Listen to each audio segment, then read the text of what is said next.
میرے جیسا آپ جیسا کوئی ہوتا اور وہ مقتدا اور رہنما ہوتا اور اس کے سامنے 4-6 مریدین بیٹھے ہوئے ہوتے، وہ تو پٹوا دیتا ہے کہ نہیں؟ کون حکمران آج ایسا کر سکتا ہے؟ کون حکمران آج کسی حکمران کی طرف آپ انگلی اٹھا سکتے ہو؟ یہ رسول اللہ صلی اللہ علیہ وسلم کی سیرت، یہ پیارے نبی صلی اللہ علیہ وسلم کا اسوہ حسنہ ہے۔ پھر عمر سے کہا، عمر اس کو جتنا اس کا میں نے دینا ہے اتنا دو، اتنا اور دو، اتنا اور دو۔ اتنا سارا کیسا لے کے جائے گا؟ کہا اسے ایک اونٹ بھی دو، اس پر بھی لاد کے لے جائے۔ تصور تو کرو، جس شخص کا قرض دینا ہو وہ قرض بھی دلوایا، ڈبل دلوایا، ٹرپل دلوایا، اور مزید اونٹ بھی دلوایا، اونٹ بھی دلوایا۔ اللہ اکبر! سخاوت کا یہ حال ہے، ایثار اور قربانی کا یہ حال ہے۔ خرچ کرنے پہ آئیں، اللہ کی راہ میں 100 اونٹ ذبح کر رہے ہیں، قربان کر رہے ہیں۔ امیر کے لیے بھی نمونہ ہے یہ زندگی، غریب کے لیے بھی نمونہ ہے یہ زندگی، شہری کے لیے بھی نمونہ ہے یہ زندگی، دیہاتی کے لیے بھی نمونہ ہے۔ ارے میرے عزیز دوستو بزرگوں، پیارے پیغمبر صلی اللہ تعالی علیہ وسلم کی زندگی 23 سالہ زندگی، 23 سالہ زندگی نبوت کی، 23 سال سے پہلے 40 سالہ نبوت سے پہلے کی زندگی، اس 40 سالہ زندگی کا بھی ایک ایک عمل محفوظ ہے۔ 23 سالہ زندگی کا تو محفوظ ہے ہی ہے، اس سے پہلے کی زندگی کے اعمال بھی محفوظ ہیں۔ آپ کا بچپن کیسا ہے، لڑکپن کیسے ہے، جوانی کیسے ہے، اس کے بعد کی زندگی کیسے ہے، اس کے بعد کی ایک یوں سمجھیں کہ رسول اللہ صلی اللہ علیہ وسلم کی زندگی کا ہر دن محفوظ ہے، سیرت میں سب کچھ محفوظ ہے۔ یوں سمجھیے کہ رسول اللہ صلی اللہ علیہ وسلم مسکراتے کیسے، محفوظ ہے۔ آپ اشارہ ہاتھ سے کیسے کرتے تھے، محفوظ ہے۔ کتنی مرتبہ آپ نے زندگی میں جب دعا فرمائی تو آپ نے یوں ہاتھوں کو کتنی بار پھیلایا، یہ بھی محفوظ ہے۔ جس شخص کی زندگی اتنی زیادہ محفوظ کی گئی ہو، کیوں؟ اس لیے کہ اس کی زندگی کو تمہارے لیے نمونہ بنانا ہے، معیار بنانا ہے، اتنی زیادہ اس کی زندگی کی حفاظت۔ اور وہ زمانہ ایسا تھا، ظاہر سی بات ہے کہ آج کل کا جو جدید زمانہ ہے، جدید ٹیکنالوجی، محفوظ کرنے کے جو ذرائع ہیں، آپ کی آواز کو محفوظ کیا گیا، آپ کے اشاروں کو جب محفوظ کیا جاتا ہے، آج کے دور میں، اس زمانے میں تو یہ ساری چیزیں نہیں تھی، لیکن اللہ نے محمد رسول اللہ صلی اللہ علیہ وسلم کو ایسے جان نثاران دیے تھے جو آج کی جدید ٹیکنالوجی سے زیادہ محفوظ کرنے والے لوگ تھے۔ بات سمجھے نہیں سمجھے؟ ان آلات سے زیادہ محفوظ کرنے والے لوگ تھے۔ ٹیکنالوجی تو پھر مشینری ہے بھائی، کہیں بھی خراب ہو سکتی ہے، کچھ بھی ہو سکتا ہے، وہاں تو 1000 جان نثار ہیں رسول اللہ صلی اللہ علیہ وسلم کی خدمت میں بیٹھے ہوئے، ایک نے نقل کیا، دوسرے نے نقل کیا، تیسرے نے، میں نے رسول اللہ کو دیکھا، یہ فرمایا، آپ یوں کر رہے تھے، آپ نے یہ کپڑے پہنے ہوئے تھے، آپ ایسی سواری پر سوار تھے، آپ یوں مسکرا رہے تھے۔ ایک ایک ادا صحابہ نے محفوظ کی ہے۔ کیوں؟ رسول اللہ کی زندگی تمہارے لیے کیا ہے؟ نمونہ۔ بات سمجھ میں آ گئی؟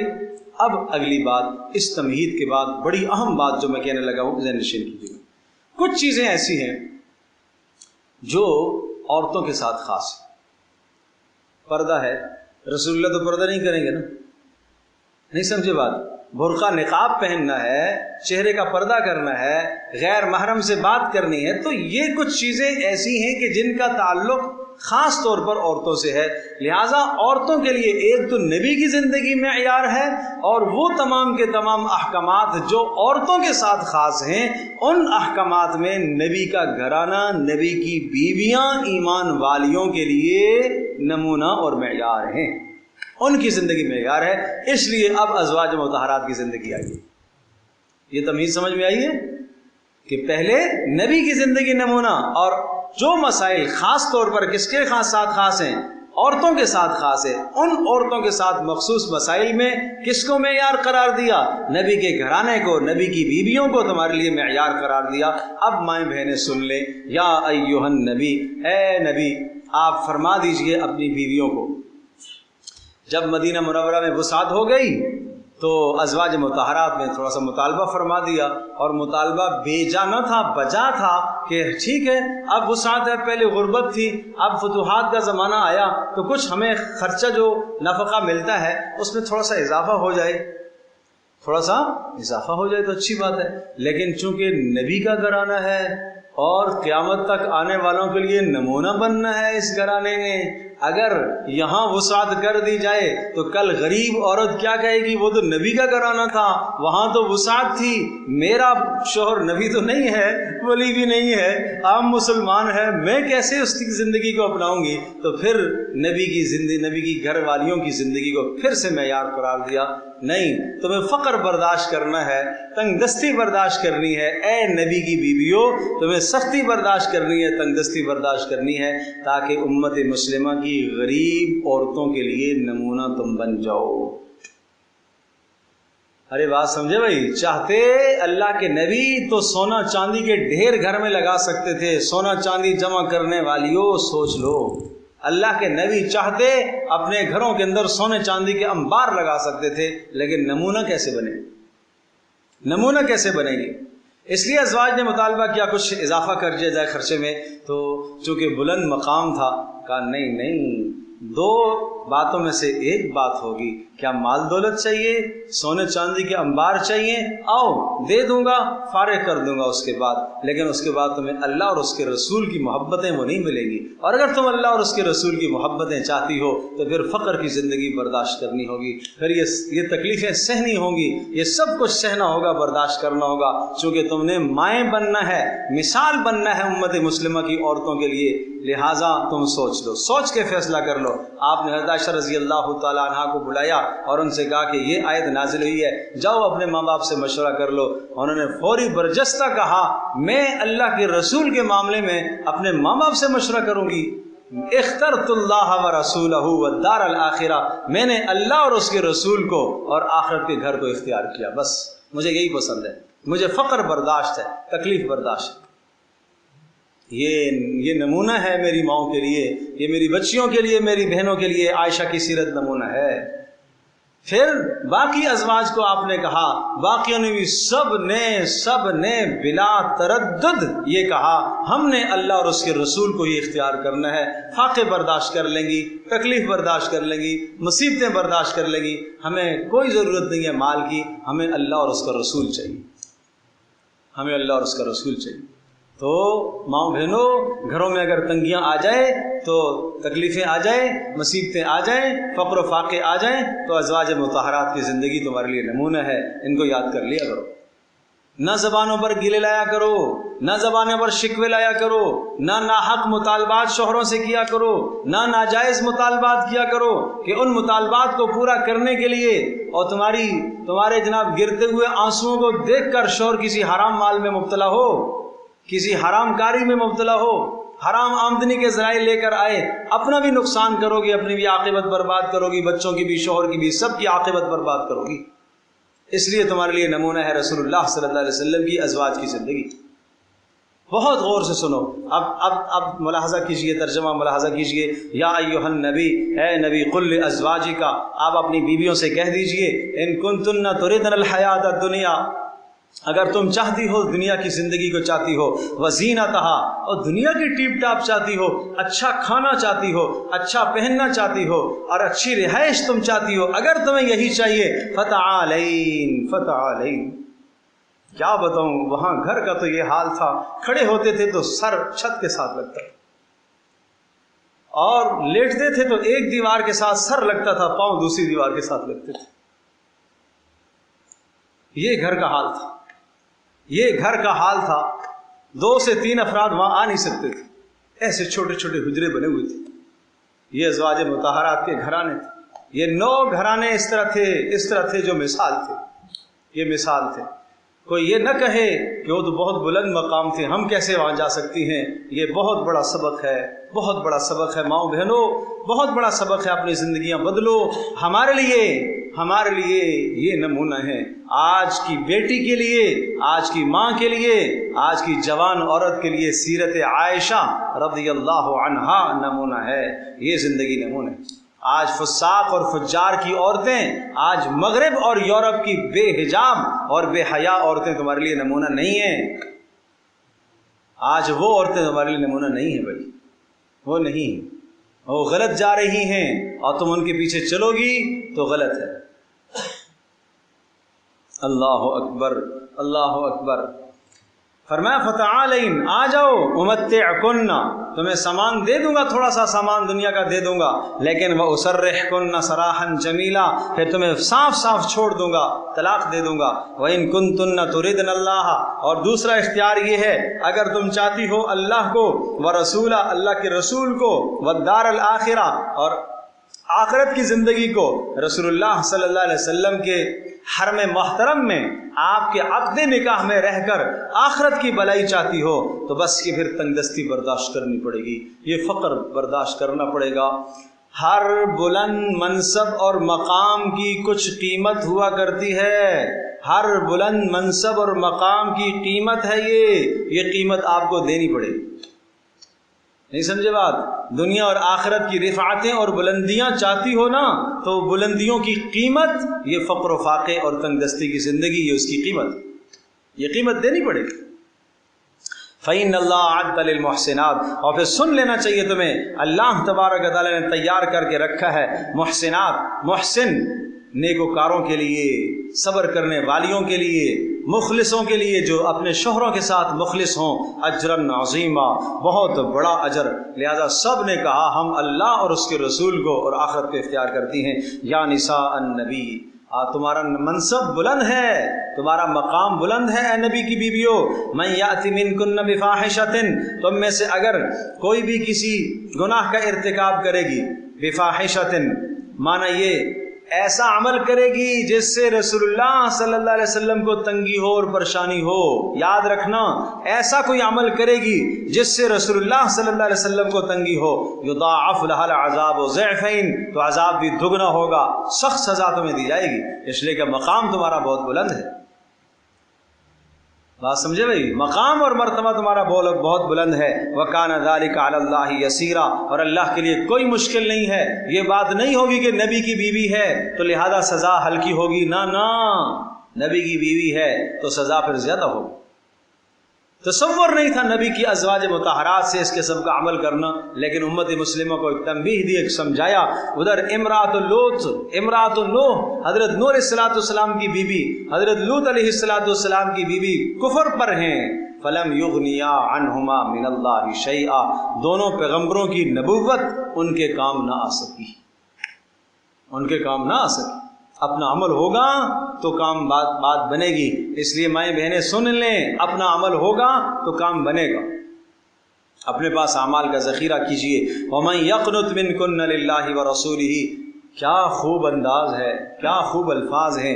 وَمَن يَقْنُتْ مِنكُنَّ لِلَّهِ وَرَسُولِهِ، اور جو تم میں سے اطاعت گزار بن کر رہیں اللہ کی اور اللہ کے رسول کی، وَتَعْمَلْ صَالِحًا نُؤْتِهَا أَجْرَهَا، اور جس نے نیک اعمال کیے تم میں سے، وَتَعْمَلْ صَالِحًا، نیک اعمال کیے، نُؤْتِهَا أَجْرَهَا مَرَّتَيْن، تو پھر ہم اجر بھی دگنا دیں گے، اجر بھی دگنا دیں گے۔ سزا کی جب ہم نے بات سنائی ہے تو پھر تمہیں اجر بھی زیادہ ملے گا۔ ہاں، وَأَعْتَدْنَا لَهَا رِزْقًا كَرِيمًا، اور جو اس طرح سے عزت کے ساتھ زندگی گزارے، اللہ اور اس کے رسول کی اطاعت میں زندگی گزارے، ہم نے اس کے لیے بہت بڑا عزت والا رزق تیار کر کے رکھا ہے۔ الفاظ پہ غور کیجیے گا، اعتدنا، اللہ کہہ رہا ہم نے تیار کر کے رکھا ہے، اللہ کہہ رہا ہم نے۔ بات سمجھے نہیں سمجھے؟ ہاں، پھر اللہ اپنی شان کے مطابق دے گا۔ یا نساء النبی، مزید خطاب، مزید بات، اے نبی کی بیویوں، تمہیں نمونہ بننا ہے، تمہیں مثال بننا ہے، تمہاری زندگی کو دیکھ کر دیگر عورتیں زندگی اپنائیں گی۔ یا نساء النبی، اے نبی کی بیویوں، لستن کاحد من النساء، تم عام عورتوں کی طرح نہیں ہو، ان اتقیتن، اور تمہیں اللہ سے ڈرتے رہنا چاہیے، فلا تخضعن بالقول، لہذا بات میں نرمی مت اختیار کرنا۔ اب یہ غیر محرم سے بات کرنے کا سلیقہ سکھایا جا رہا ہے بھائی، یہ سیرت نمونہ ہے میری ماں کے لیے، میری بہن اور بیٹی کے لیے، یہ سیرت نمونہ ہے۔ اگر غیر محرم سے بات کرنے کی نوبت آئے تو کیسے بات کرنی ہے، یہ نمونہ سمجھایا۔ فلا تخضعن بالقول، بات میں نرمی مت اختیار کرنا، بات میں نرمی مت اختیار کرنا، کھردرا پن ہونا چاہیے بات میں، مسکرا کر اور نزاکت کے ساتھ بات مت کرنا، کیوں فیطمع الذی فی قلبہ مرض، اس لیے کہ اگر تم نزاکت کے ساتھ بات کرو گی اور بہت بہت نرم لہجے میں گفتگو کرو گی تو اس کے نتیجے میں جس کے دل میں بیماری ہے اس میں طمع پیدا ہونا شروع ہو جائے گی.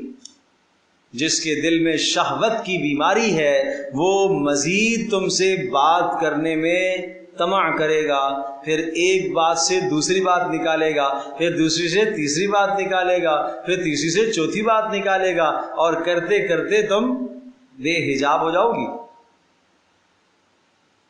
لہذا آپ سے اس نے جو بات پوچھی ہے ضرورت کی، ایک بات کے جواب میں ایک ہی بات تم کہو گی اور کھردرے انداز سے تم بات کرو گی تو اگلی بار وہ جرت نہیں کرے گا.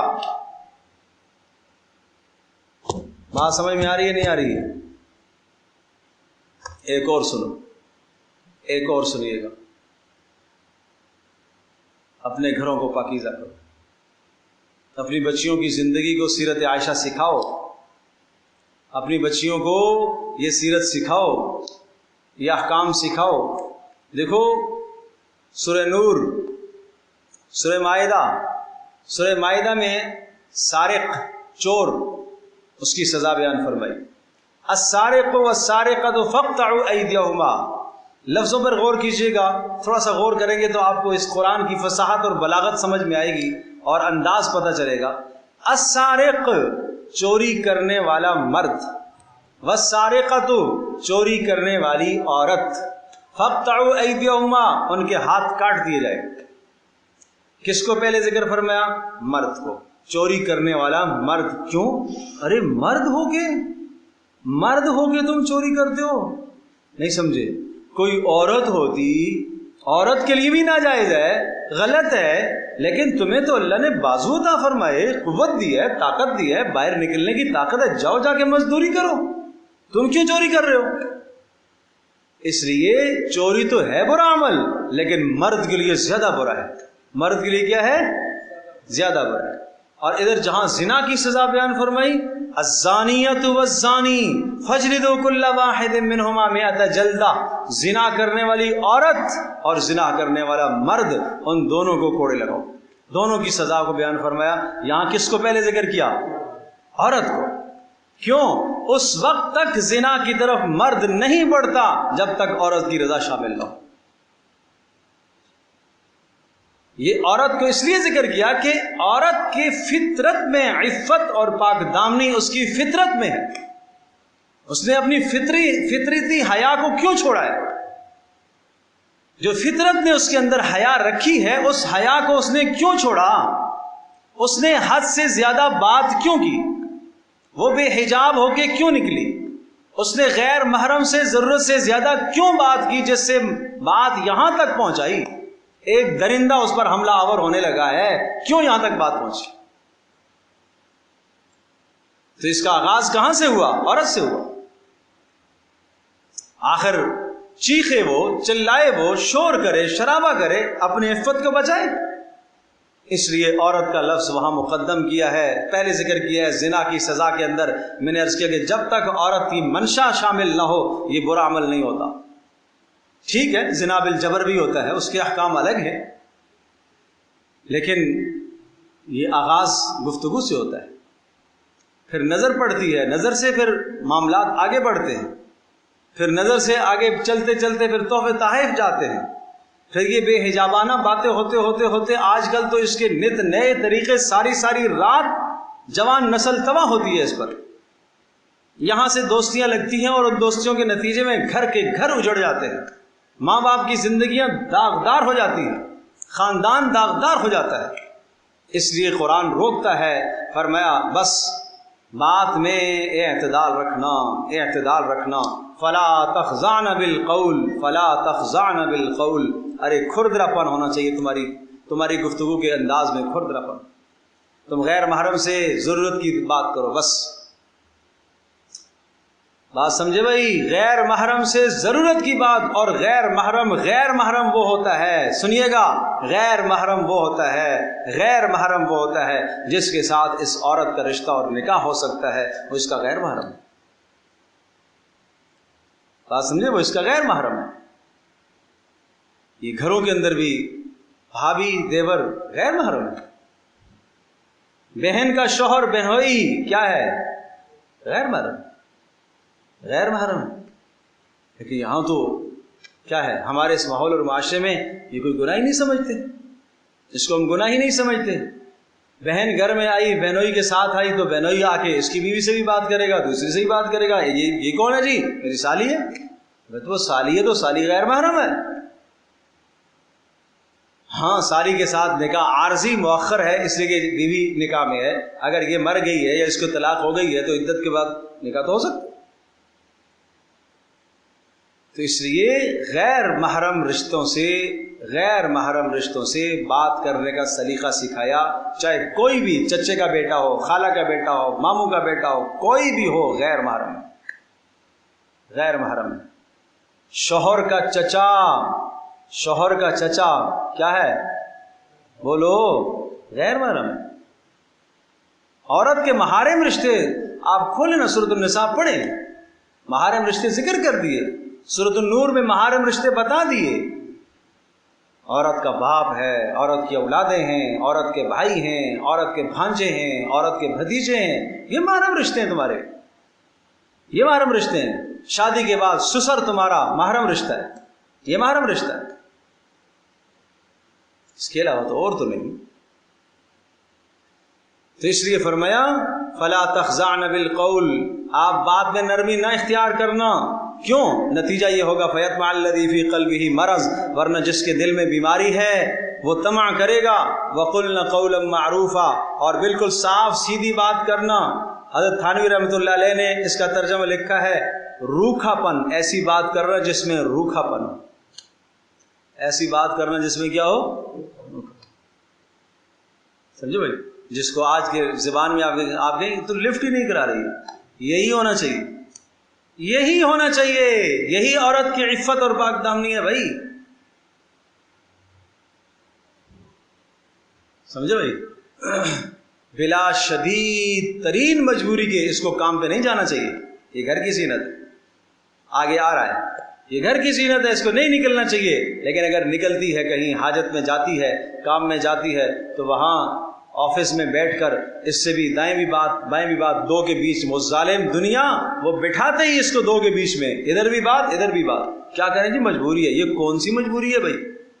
ارے میرے عزیز، مجبوری اس کو کہتے ہیں جس کے بغیر چارہ کار نہیں ہے. مجبوری اس چیز کا نام ہے آپ اتنے بھوکے ہو گئے ہو، اگر 2 دن نہیں کھاؤ گے، 3 دن نہیں کھاؤ گے تو موت آ جائے گی. اس کو کہتے ہیں مجبوری.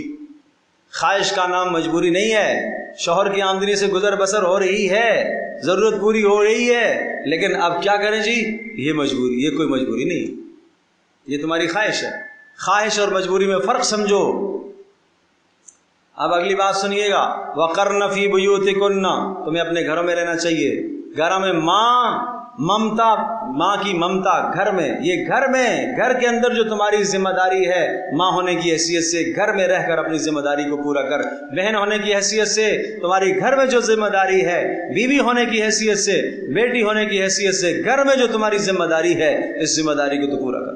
یہ تمہارا کام ہے. وَقَرْنَ فِي بُيُوتِكُنَّ، اپنے گھروں میں قرار پکڑی رہو، ٹھہر کر رہا کرو اپنے گھروں میں.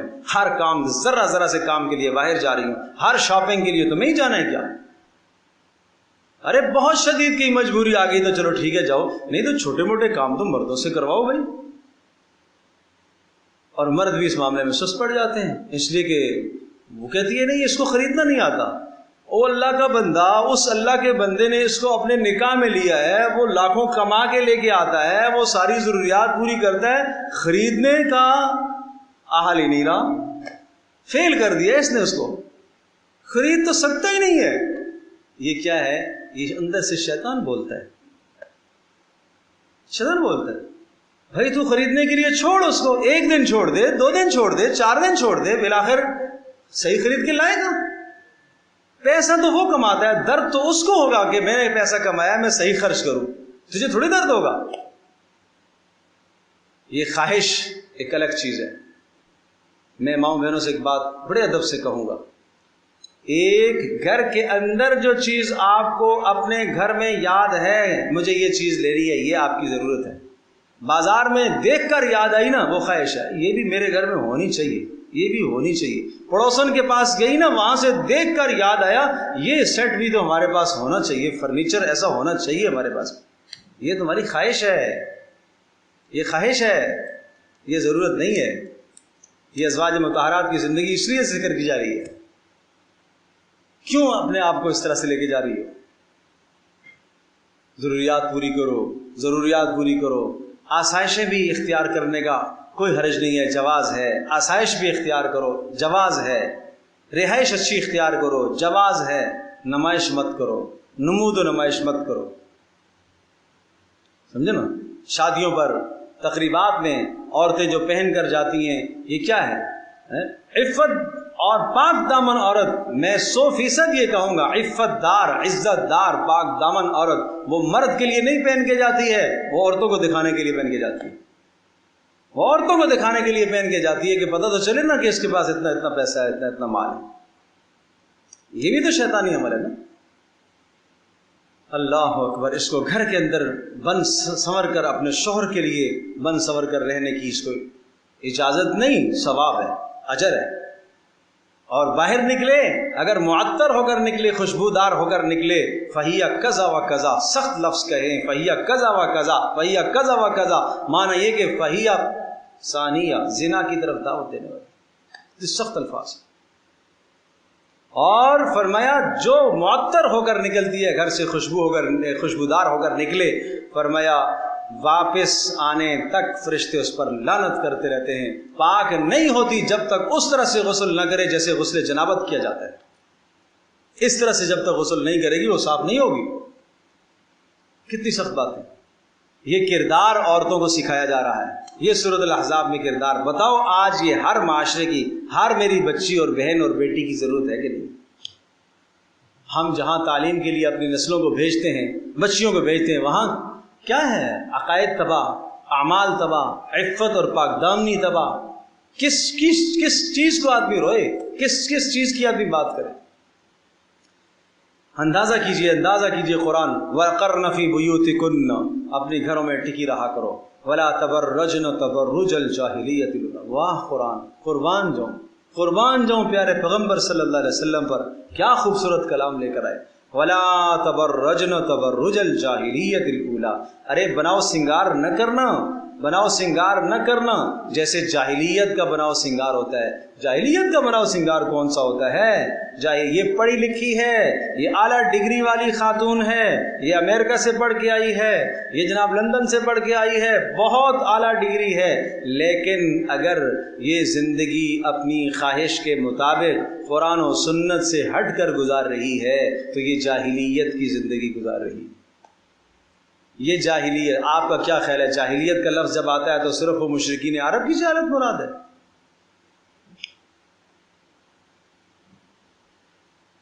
تین چیزوں کو قرآن نے صاف جہالت کا ہے, جاہلیت کی زندگی کا ہے. تین چیزوں کو قرآن نے جاہلیت کی زندگی کا ہے.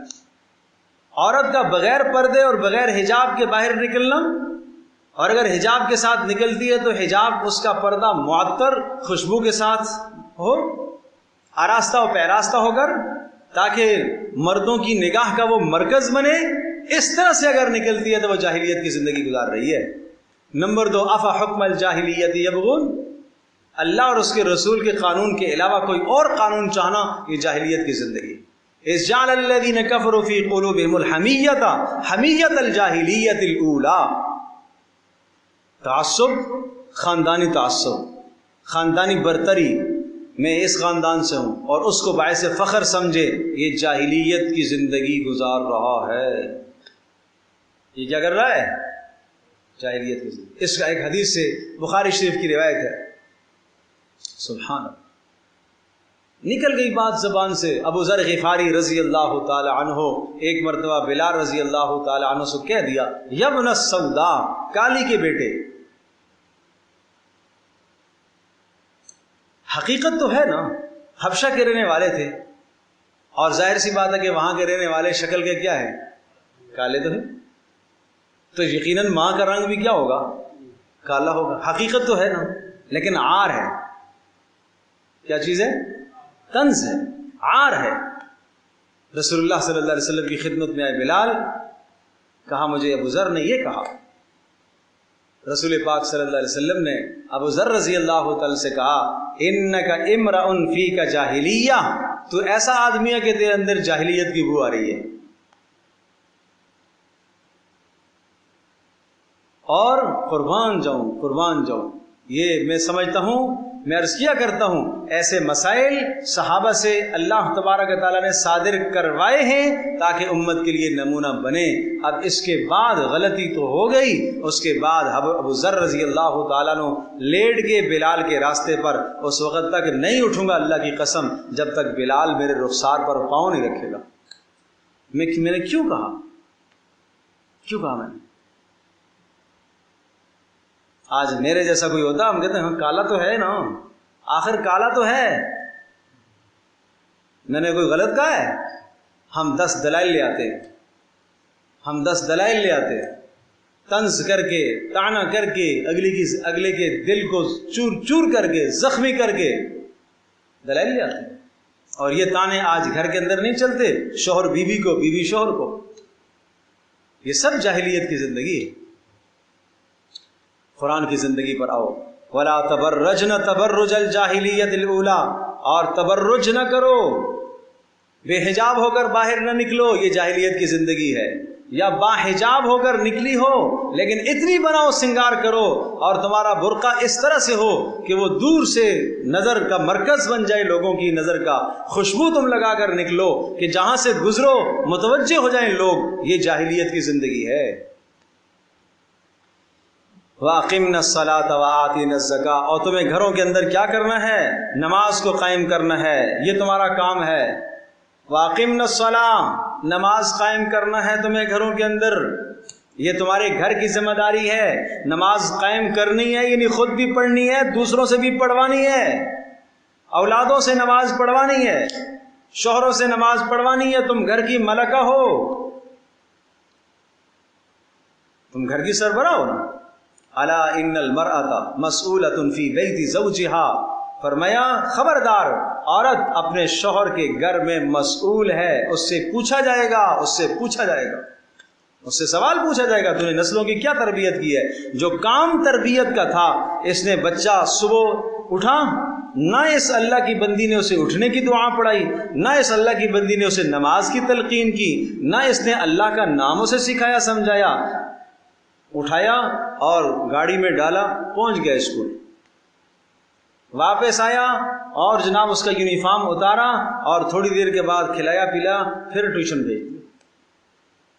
یہ فارغ ہو گئی. شام کو بچہ ہارا تھکا ہوا آیا، لیٹ گیا. اس نسل کی تربیت کون کرے گا؟ تعلیمی اداروں سے جو بچہ غلط اثر لے کر آیا ہے، اس کا عقیدہ جو خراب ہوا ہے، اس کی سوچ جو خراب کی ہے اس تعلیمی ادارے نے، آپ کیا کہیں گے کہ وہاں رسول اللہ صلی اللہ علیہ وسلم کی محبت ڈالی گئی، اس کے دل میں اللہ کی محبت ڈالی گئی، ماں باپ کا ادب و احترام ڈالا گیا، آخرت کا خوف ڈالا گیا، امانت اور دیانت اس بچے کے دل میں ڈالی گئی؟ نہیں ڈالی گئی. اور وہاں تو دہریہ بنانے کی سوچ ہوتی ہے. جو وہ غلط جراثیم لے کے آیا ہے، یہ غلط جراثیم پاک کرنا، صاف کرنا کس کا کام ہے؟ اس ماں کا کام. یہ گھر کی ذمہ داری ہے اس کی. جیسے خدا نہ خواستہ آتے ہیں راستے میں بچے کے ساتھ گندگی غلاظت لگ جائے، کسی گٹر میں گر گیا بچہ، گندے نالے میں گر گیا، گھر آئے گا آپ دھوئیں گی، اس کو صاف ستھرا کریں گی، اس لیے کہ غلاظت ہے. اسی طرح سے ذہنی غلاظت جو باہر سے لے کے آیا ہے، مخلوط ماحول میں رہ کے آیا ہے، اس غلاظت کے اثرات آپ کا بچہ اور آپ کی بچی جو لے کے آئی ہے، اس غلاظت کے اثرات کو پاک کرنا یہ آپ کی ذمہ داری ہے. یہ ہے اقیمنا الصلاۃ، نماز قائم کرنا. اس لیے نماز تمام کی تمام برائیوں سے روکے گی. نماز کی پابندی کروانا اپنے گھروں میں. وآتینا الزکاۃ، زکوٰۃ دیتی رہنا، وہ بھی سارا کا. یہ دیکھو یہ جگہ ہے جہاں براہ راست عورت کو خطاب ہے، زکوٰۃ دیتی رہنا. سمجھے بھائی؟ یہاں زکوٰۃ بھی بیچارہ شوہر ہی دے گا، یہ تو جمع کر کے رکھتی رہے گی. سمجھے بھائی؟ وآتینا الزکاۃ، زکوٰۃ دیتی رہنا. خود نکالو اپنے مال سے زکوٰۃ، خود نکالو، خود اپنے مال سے قربانی دو، خود صدقہ دو. اور وَأَطِعْنَ اللَّهَ وَرَسُولَهُ، اور اللہ اور اس کے رسول کی اطاعت کرو. اللہ اکبر.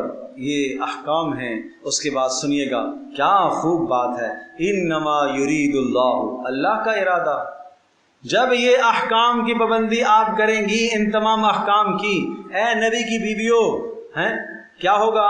لِيُذْهِبَ عَنْكُمُ الرِّجْسَ أَهْلَ الْبَيْتِ، اللہ تبارک و تعالی تم سے ناپاکیوں کو، گناہوں کی آلودگیوں کو اور گندگیوں کو دور کرنا چاہتا ہے۔ اہل البیت، اے گھر والیوں، اے کون؟ گھر والیوں۔ یہ بیان کس کا چل رہا ہے؟ ازواج مطہرات۔ اہل بیت کون ہیں؟ رسول اللہ کی گھر والیوں۔ اہل بیت کون ہیں؟ رسول اللہ کی گھر والیوں۔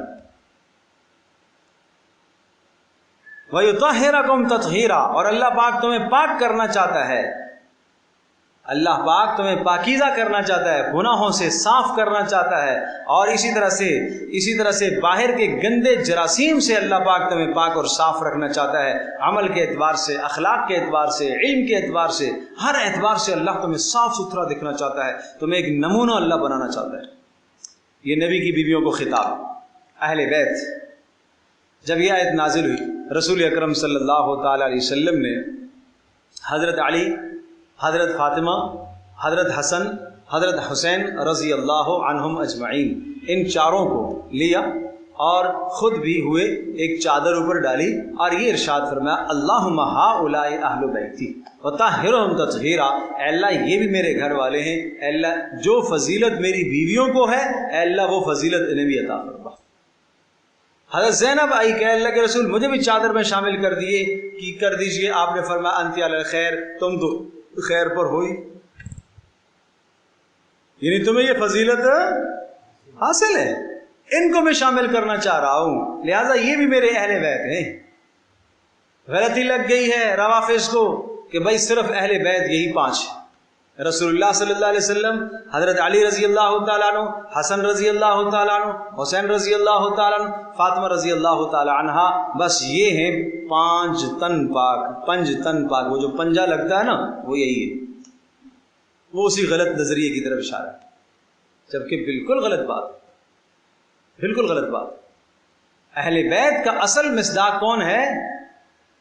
ازواج مطہرات، ازواج مطہرات۔ بس یہاں ایک تھوڑی سی بات، ایک علمی بحث آتی ہے کہ یہ لفظوں پر آپ غور کیجئے گا کہ انما یرید اللہ لیذھب عنکم الرجس اہل البیت ویطہرکم تطہیرا، اصل میں پچھلے جو ضمائر ہیں وہ کن ہے، بس یہ لفظ ہے کہ مرد کے لیے جمع مذکر حاضر کے لیے لفظ کم آتا ہے، اور عورتیں اگر ساری سامنے ہو تو ان کے لیے کن آتا ہے، نہیں سمجھے؟ انکم تم سب مرد، ان کننا تم سب عورتیں، کننا کس کے لیے آتا ہے؟ عورتوں کے لیے، تننا کننا یہ 2 لفظ کس کے لیے آتے ہیں؟ عورتوں کے لیے، اور تم مرد کے، ضرب تم، قتل تم، ہیں یہ کس کے لیے آتا ہے؟ صلیتم، سب تم سب مردوں کے لیے۔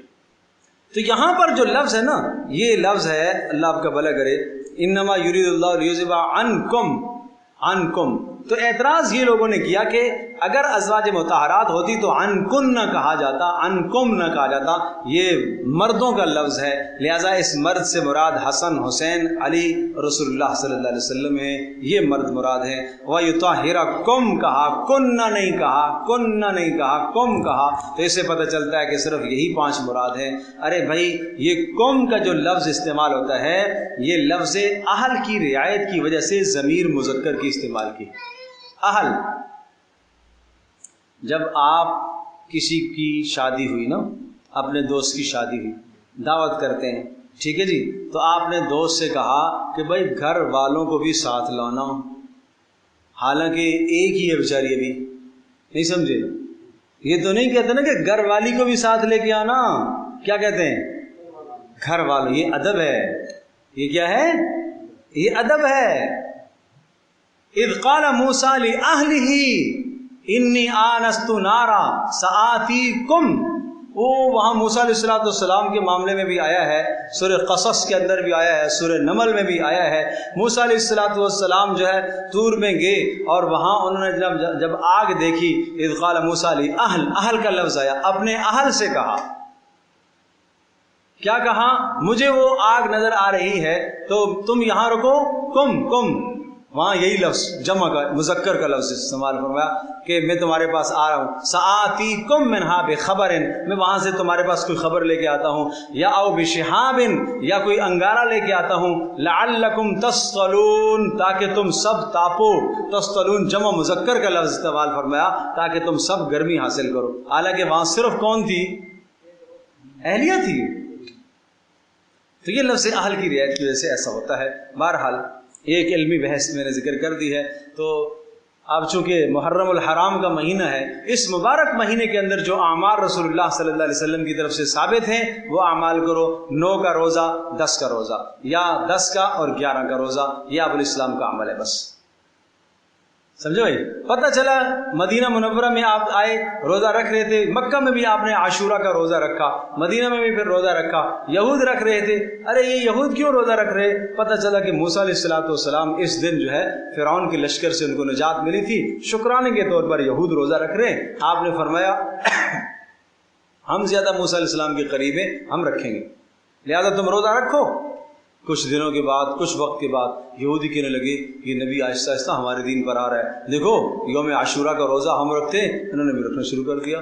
اللہ کے نبی صلی اللہ علیہ وسلم کو صحابہ نے کہا اللہ کے رسول آپ تو یہود کی مخالفت کرتے ہیں، اب روزہ وہ بھی رکھتے ہیں، اور آپ نے بھی کہا، آپ نے فرمایا آئندہ سال میں زندہ رہا تو میں اس 10 محرم کے روزے کے ساتھ 9 کا بھی ملاؤں گا یا 11 کا ملاؤں گا، ایک روزہ اور رکھوں گا تاکہ یہود کی کیا ہو جائے؟ مخالفت ہو جائے۔ کس میں؟ عبادت میں یہود کی شباہت جائز نہیں ہے۔ اللہ کے نبی نے تمنا فرمائی، لیکن اللہ کے نبی آئندہ سال زندہ نہیں رہے، دنیا سے رخصت ہو گئے، آپ چلے گئے۔ صحابہ نے پھر ہمیشہ معمول بنا لیا، اللہ کے نبی کی تمنا تھی 9 یا 10 کا روزہ، یا 10 یا 11 کا روزہ، لہذا معمول بنا لیا، ٹھیک ہے۔ اور آج جب محرم کا مہینہ آتا ہے تو ہمارے اچھے خاصے دیندار گھرانے شباہت اختیار کرتے ہیں غیروں کی، کپڑے بھی کالے، جوتے بھی کالے، کیوں بھائی؟ ہمارا کیا کام ہے ایسے؟ اس لیے فقہاء نے لکھا کہ محرم کے مہینے میں کالے کپڑے نہیں پہنے چاہیے، چونکہ روافظ کے ساتھ تشبہ ہے، شباہت ہے روافظ کے ساتھ، کالے کپڑے نہیں پہننے چاہیے، نہ بچوں کو پہناؤ، نہ خود پہنو، نہ کالا موزہ پہنو، بالکل دور رہو ان چیزوں سے، سفید لباس اختیار کرو، ٹھیک ہے باقی پورے سال میں جائز ہے، محرم میں اجتناب کرو۔ اور حضرت حسین رضی اللہ تعالیٰ عنہ جو کربلا میں شہید ہوئے، کربلا میں حضرت حسین کی شہادت جو ہوتی ہے، حضرت حسین پیاس کی حالت میں تھے، ارے حسین کے ساتھ اتباع کرنی ہے تو روزہ رکھ کر اتباع ہوگی نا، سبیلے لگا کر تو نہیں اتباع ہوگی بھائی۔ حسین رضی اللہ تعالیٰ کی اتباع کرنی ہے تو اتباع کیسے ہوگی؟ روزہ رکھ کر ہوگی، حلیم کھا کر تو نہیں ہوگی۔ ہمارے اچھے خاصے گھرانوں میں بھی یہ رواج چل پڑا ہے کہ حلیم سارے گلی میں جوان چندہ کر کے ادھر سے بھی چندہ پکڑا، ادھر سے بھی چندہ پکڑا، ادھر سے بھی ارے اللہ کے بندو یہ لینا جائز ہے؟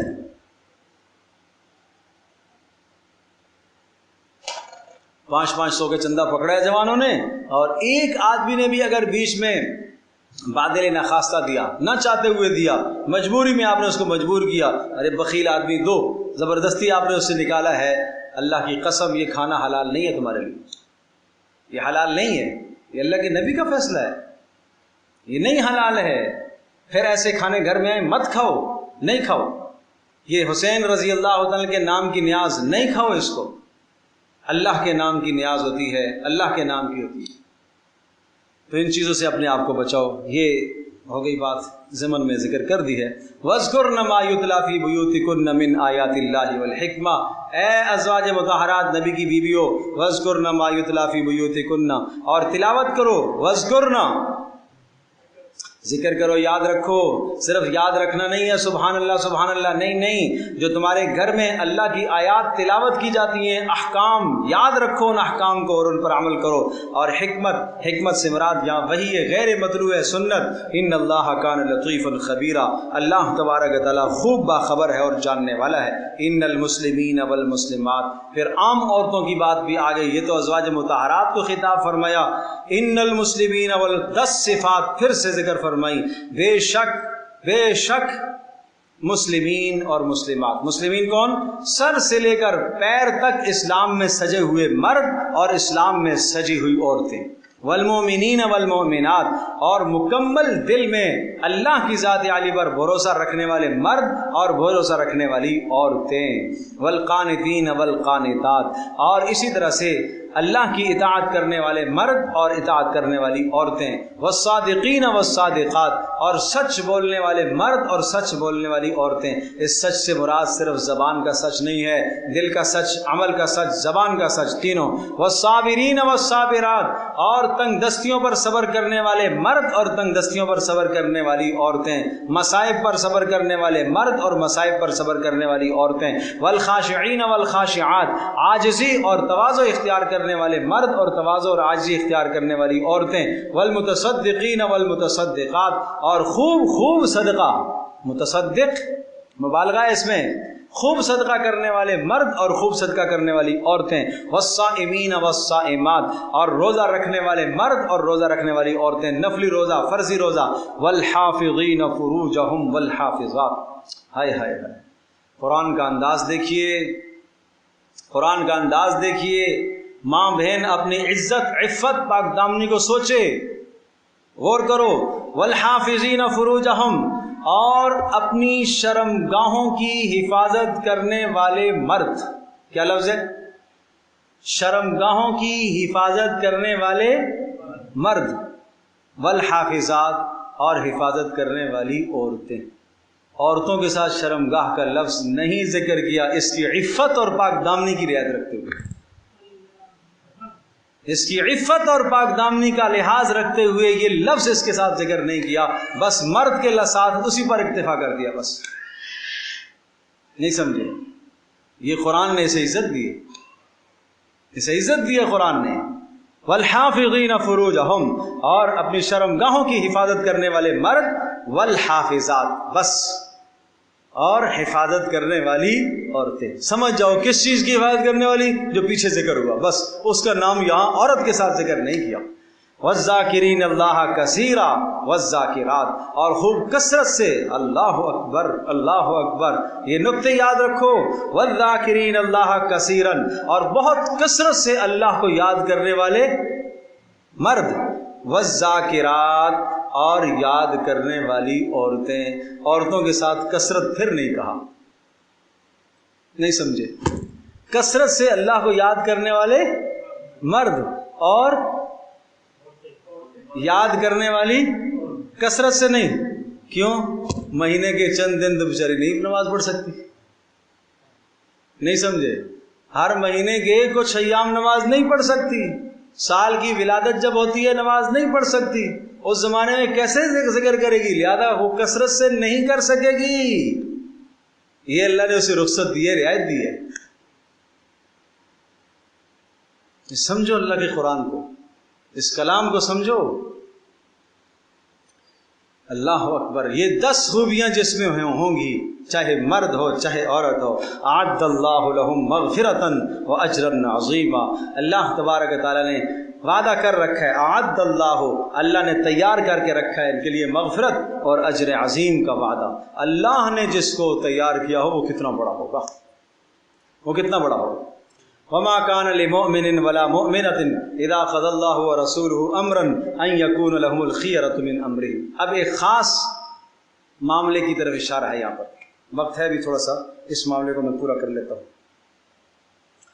قصہ یہ ہوا کہ پیچھے یاد ہوگا سورہ احزاب کے شروع میں ہم نے کیا کہا تھا کہ جاہلیت کی رسومات جو تھی ان رسومات کا خاتمہ کرنا تھا، اور ان رسومات میں سے ایک رسم یہ بھی تھی کہ متبنہ منہ بولا بیٹا، اس کو لوگ حقیقی بیٹے کی طرح سمجھتے تھے، لہٰذا منہ بولا بیٹا اگر اپنی بیوی کو طلاق دے دیتا تو جس شخص نے اس کو متبنہ قرار دیا ہے، اپنے لیے منہ بولا بیٹا قرار دیا ہے، وہ آدمی اس سے نکاح نہیں کرتا تھا، اس کو اپنی حقیقی بہو کی طرح سمجھتا تھا، جیسے کہ حقیقی بیٹے کی بیوی ہوتی ہے وہی تصور کیا جاتا تھا۔ تو سمجھایا کہ دیکھو ایک ہے حقیقی بیٹا، حقیقی بیٹے کی جو بیوی مطلقہ ہے اس کے ساتھ تمہارا نکاح کبھی بھی نہیں ہو سکتا۔ وحلائل من اصلابکم الذین، اور تمہاری وہ عورتیں جو تمہارے صلبی بیٹوں کی ہیں وہ تمہارے لیے حرام ہیں، وہ تمہارے لیے کیا ہے؟ حرام ہے۔ لیکن جو متبنہ ہے تمہارا، اول تو متبنہ کا تصور نہیں ہے، اور جو تمہارا متبنہ اور منہ بولا بیٹا ہے، اگر وہ اپنی بیوی کو طلاق دے دیتا ہے تو اس عورت سے تم کیا نکاح کر سکتے ہو۔ لیکن یہ اتنا بڑا معاملہ تھا کہ اس کے خلاف حکم کا آ جانا کافی نہیں تھا کہ کوئی آئندہ کے لیے، لہٰذا کوئی آدمی جس کو منہ بولا بیٹا قرار دے، اس کی بیوی اگر جو ہے وہ مطلقہ ہو جائے یا شوہر مر جائے تو تم نکاح اس سے کر سکتے ہو۔ صرف اتنا کافی نہیں، رسول اللہ صلی اللہ علیہ وسلم کے عمل سے عمل کرا کے دکھائے۔ نہیں سمجھے؟ اب پیارے پیغمبر صلی اللہ تعالی علیہ وسلم اور زید بن حارثہ کا معاملہ آ گیا۔ زید بن حارثہ، زید رضی اللہ تعالی عنہ، یہ چونکہ یہاں کے نہیں تھے، باہر سے آئے تھے، بچپن میں اپنے خاندان سے بچھڑ گئے تھے۔ والدہ ان کو ایک مرتبہ لے کے جا رہی تھی، میکے جا رہی تھی، اور راستے میں ایک قبیلے نے حملہ کر لیا تو ان کو گرفتار کر لیا، اور بھی شخص گرفتار ہوئے، اور پھر انہوں نے لا کر ان کو عکاظ کے بازار میں بیچ دیا غلام کر کے، اور غلام کر کے بیچا زید، بات سمجھ میں آ گئی نا؟ زید ان کو غلام کر کے بیچ دیا، اور وہاں سے خریدار تھے حضرت حکیم بن حزام، یہ مکہ کے سرداروں میں سے تھے، انہوں نے خرید لیا تو کچھ وقت کے بعد انہوں نے اپنی پھوپھی حضرت خدیجہ رضی اللہ تعالیٰ عنہ کو دے دیا۔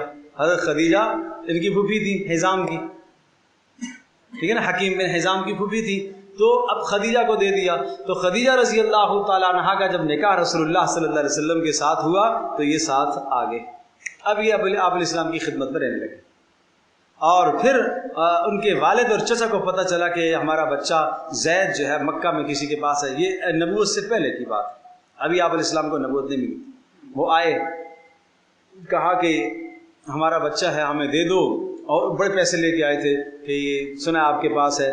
تو حضرت زید کو آپ نے بلایا، 15 سال کی عمر ہو گئی تھی زید کی، تو آپ نے فرمایا یہ کون ہے؟ کہا یہ میرے والد ہیں۔ یہ کون ہے؟ یہ میرے چچا ہیں۔ بھئی یہ تمہیں لینے کے لیے آئے ہیں، آپ جانا چاہتے ہو؟ کہا نہیں، میں نہیں جانا چاہتا۔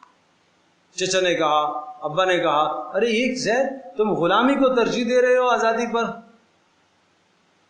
کہا اس غلامی میں جو مجھے عزتیں ملی ہیں نا، وہ اس آزادی میں مجھے نہیں مل سکتی۔ یہاں جو مجھے مل رہا ہے، جو ان کی طرف سے مل رہا ہے، وہ وہاں نہیں مل سکتا۔ لہٰذا زید رضی اللہ تعالیٰ عنہ نے اللہ کے رسول کے پاس رہنا ہی اختیار کیا۔ تو آپ علیہ السلام نے ان سے کہا، ٹھیک ہے، اگر یہ جانا چاہے تو میری طرف سے کچھ نہیں ہے، میں بلا پیسے اس کو تمہیں دے دیتا ہوں، لے جاؤ، لیکن اگر یہ خود رہنا چاہے تو میں مجبور نہیں کروں گا اس کو۔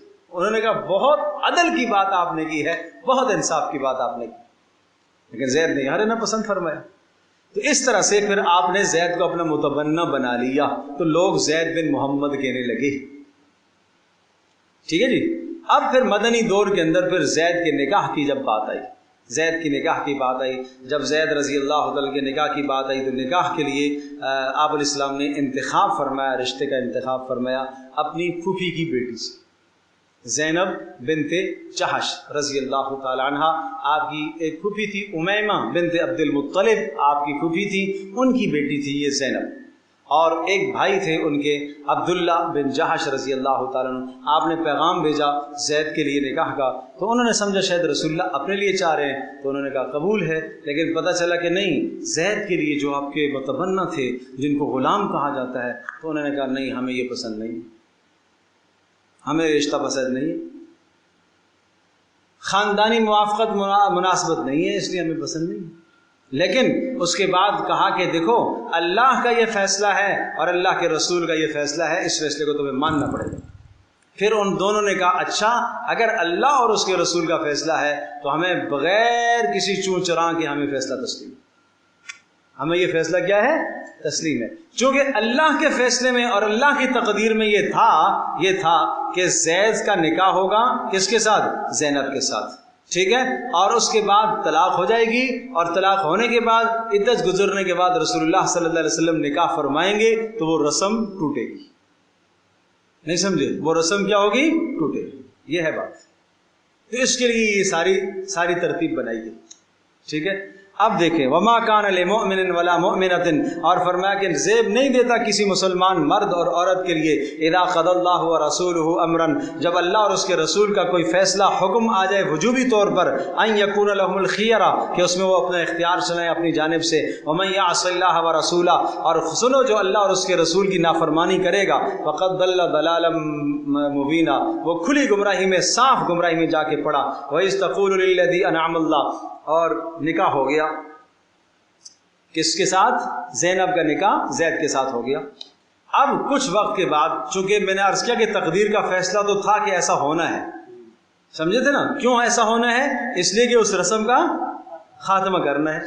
اب جب پتہ چلا کہ رسول پاک صلی اللہ علیہ وسلم کو اطلاع ہوئی کہ زید کچھ طلاق دینے کا ارادہ کرتے ہیں، لیکن چونکہ یہ اللہ کے نبی کو پہلے سے غیب کا علم تو نہیں تھا کہ ایسا ہوگا اور پھر میرے نکاح میں آئے گی، اور اللہ کا ارادہ اور اللہ کی منشا یہ ہے، اللہ کا منشا، اللہ کا جو ارادہ، اللہ کی منشا وہ اللہ ہی جانتا۔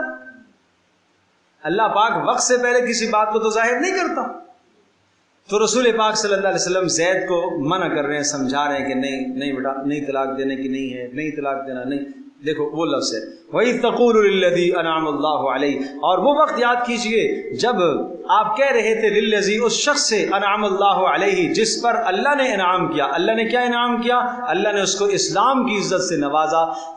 چار افراد، ابوبکر صدیق رضی اللہ تعالیٰ عنہ، علی رضی اللہ تعالیٰ عنہ، خدیجہ رضی اللہ تعالیٰ عنہ، زید بن حارثہ رضی اللہ تعالیٰ عنہ، سب سے پہلے مسلمان ہونے والے یہ لوگ ہیں جنہوں نے سب سے پہلے نبوت کی تصدیق کی تھی بغیر کسی دلیل کے۔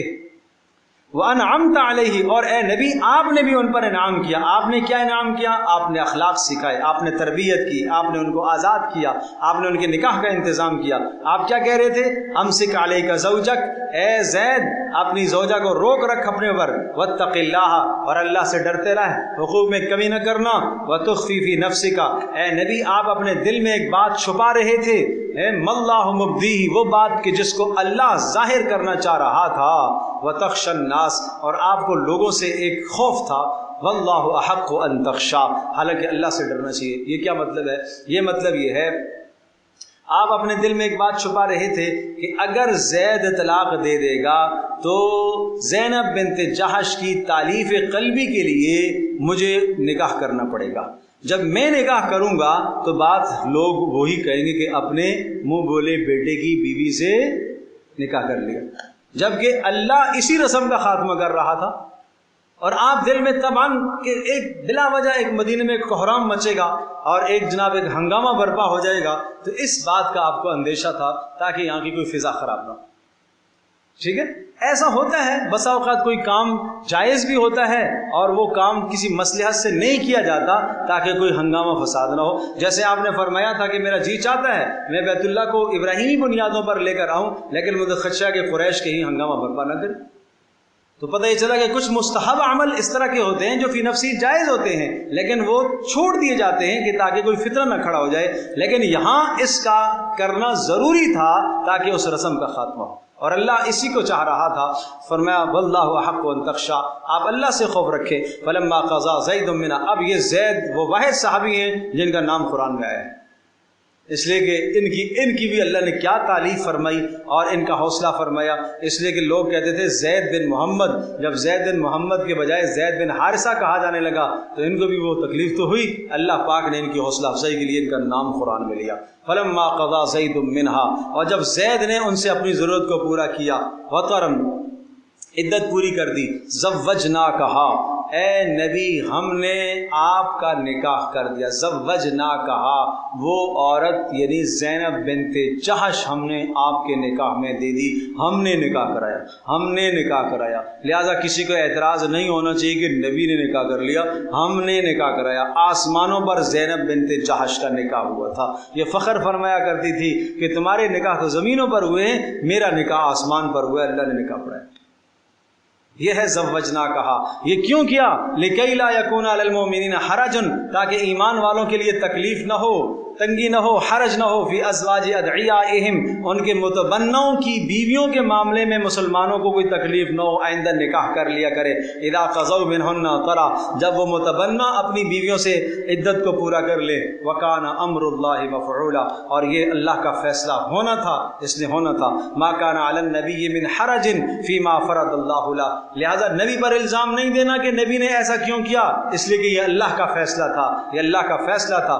سنت اللہ فی الذین خلو من قبل، اس سے پہلے بھی اللہ کا طریقہ رہا کہ نبی کیا کرتا ہے، احکام بتاتا بھی ہے، عمل کر کے بھی دکھاتا ہے۔ وکان امر اللہ قدرا مقدورا، اور اللہ کا فیصلہ طے ہونے والا مقرر کیا ہوا۔ الذین یبلغون رسالات اللہ، اور وہ انبیاء جو اللہ کے پیغام کو پہنچاتے ہیں، ویخشونہ، اور اللہ سے ڈرتے ہیں، ولا یخشون احدا الا اللہ، اللہ کے سوا کسی سے نہیں ڈرتے۔ وکفی باللہ حسیبا، اور اللہ تبارک تعالیٰ خوب کافی ہے حساب کرنے والا۔ ما کان محمد ابا احد من رجالکم، لہذا محمد زید کے باپ نہیں ہیں، تم میں سے کسی مرد کے باپ نہیں ہیں، اس لیے کہ محمد صلی اللہ علیہ وسلم کی نرینہ اولاد جوانی تک نہیں پہنچی۔ رجل کہتے ہیں جو جوان ہو جائے، لہذا محمد تم میں سے کسی مرد کے باپ نہیں ہیں۔ لیکن باپ نہیں ہے تو اس کا یہ معنی نہیں ہے کہ باپ والی شفقت نہیں دیں گے، نہیں نہیں، ولیکن رسول اللہ، وہ اللہ کے رسول ہیں، لہذا باپ سے زیادہ شفقت تمہیں ملے گی رسول اللہ صلی اللہ علیہ وسلم سے۔ ولیکن رسول اللہ کا مطلب کیا ہوا، جو باپ سے شفقت ملتی ہے اس سے زیادہ تمہیں اللہ کے رسول سے شفقت ملے گی، اس لیے کہ اللہ کے رسول ہے، اللہ کا پیغمبر ہے، اور اللہ پاک کے احکام تمہارے تک پہنچائیں گے۔ ظاہر ہے رسول اور باپ تو دونوں کا میں سے کس کا مقام زیادہ ہے، رسول کا، تو لہٰذا یہ تمہارے لیے شفیق ہے، باپ سے زیادہ شفقت ہے۔ اور دوسری بات وخاتم النبیین، اور ان کی ابوت اور ان کے باپ ہونے میں پیارے پیغمبر صلی اللہ علیہ وسلم جو تمہارے رسول ہیں اور تمہارے ساتھ جو شفیق ہیں، اس شفقت میں اتنا کمال ہے کہ کسی اور کی اب ضرورت نہیں رہی۔ آخری رسول ہیں، وخاتم النبیین، آخری نبی ہیں، نبیوں کے خاتم ہیں، وخاتم النبیین، خاتم الانبیاء، خاتم الانبیاء، خاتم النبیین، نبیوں کے آخری، نبیوں پر مہر لگانے والے۔ آپ نے صاف فرمایا میری مثال اور گزشتہ انبیاء کی مثال اس شخص کی سی ہے جس نے ایک محل خوبصورت بنایا ہو، اس میں ایک اینٹ چھوڑ دی ہو خالی، اور دیکھنے والوں نے طواف کیا اور اس کی زیارت کی، کیا کتنا خوبصورت محل بنا ہوا ہے، کاش کہ یہ اینٹ بھی لگ جاتی۔ فرمایا میں وہ آخری اینٹ ہوں، بس اب وہ نبوت کا قصر پورا ہو گیا، اب کسی کی ضرورت نہیں ہے۔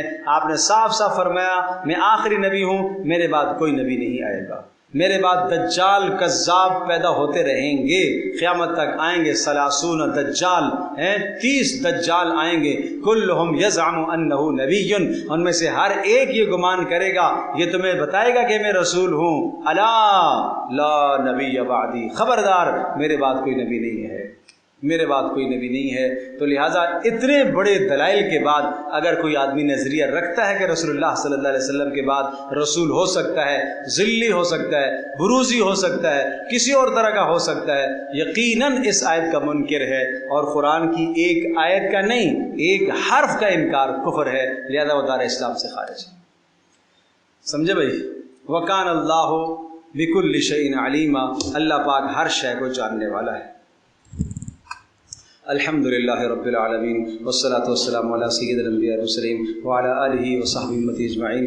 اللہم ارحمنا بالقرآن العظیم واجعلہ لنا اماما ونورا وہدی ورحمہ، اللہم ذکرنا مما نسینا وعلمنا مما جہلنا وارزقنا تلاوته آناء اللیل واطراف النہار واجعلہ لنا حجتا یا رب العالمین۔ اللہم ارفعنا وانفعنا بالقرآن، اللہم اشرح صدورنا بالقرآن، اللہم نور قلوبنا بنور الایمان، اللہم نور قلوبنا بالقرآن۔